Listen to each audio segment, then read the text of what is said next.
Hey everybody, this is Mark Bozon, and I'm here to give you guys the video review for Mega Man 9. Capcom was out to try and take Mega Man 9 in a totally different direction than most of the downloads we see out there. Things like Bionic Commando Rearmed will be something that's completely remade, but with a game like this, they're actually going back to the 8-bit era and making something that feels more like Mega Man 2 than it does something that's been made even in the last 15 years. It ends up being a pretty bold move, but in the end, it works great. I mean, you have things like the presentation, which is completely spot on. You've got the music that is awesome. The characters, the level design, everything kind of lines up, and they do it with a lot of these little subtleties that make you feel like you are playing an 8-bit game. Mega Man 9 is a $10 download, so you expect to get a little bit for your money, and you know what, there is some stuff in there.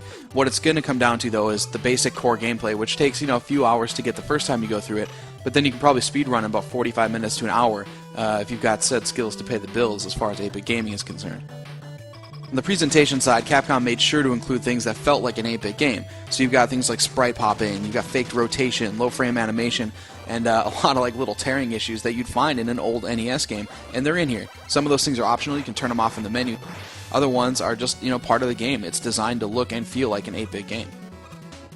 But you know what, if you've been following this game, you know that already. What it really comes down to is how are the master robots, how are the levels, and is this game truly rewarding, and does it rival the best in the series? The level design in 9 is some of the best you're going to see in 8-bit Mega Man history. Galaxy Man is awesome and really innovative, and Magma Man is perfect for doing speedruns. Then, of course, you've also got the Wily stages that are a blast and a mix of all the different things, and some pretty crazy boss battles at the end of the game, which we're not going to talk too much about. Some of the weaponry in the game can be a little bit unbalanced. Things like Jewel Man look exactly like Woodman did, and it seems like we used the Trident and the Concrete Gun on pretty much everything in this game because they did the most damage. But all in all, it is a really good mix, and they did some truly innovative things with the guns themselves. As, of course, you'd expect, every character has his own weakness for guns, but, if you go in with a Mega Buster, you're going to get different challenges completed. So, the hardest to hardcore definitely have their work cut out for them, even though other people can kind of muscle through the game and do it old school style, where they look online, figure out who they can beat with who, and get through it that way. Even when you do know the order, though, this is still a very hard game. You don't have the slide anymore like you used to have in some of the 8-bit games. There's no charge shot either. And the enemy spawns are predictable. I mean, they come out at the same spot every time, but they're extremely brutal. It makes it perfect for speedruns, but again, some people are just going to get their butt kicked, and, welcome back to 8-bit gaming, man. You got to earn it one tile at a time. For those that start rising their ranks and dealing justice where it's due by the end of this game, there is a lot to see once you're finished. You got downloadable content, which is on the way, and we know a little bit about some of it, and it sounds pretty cool.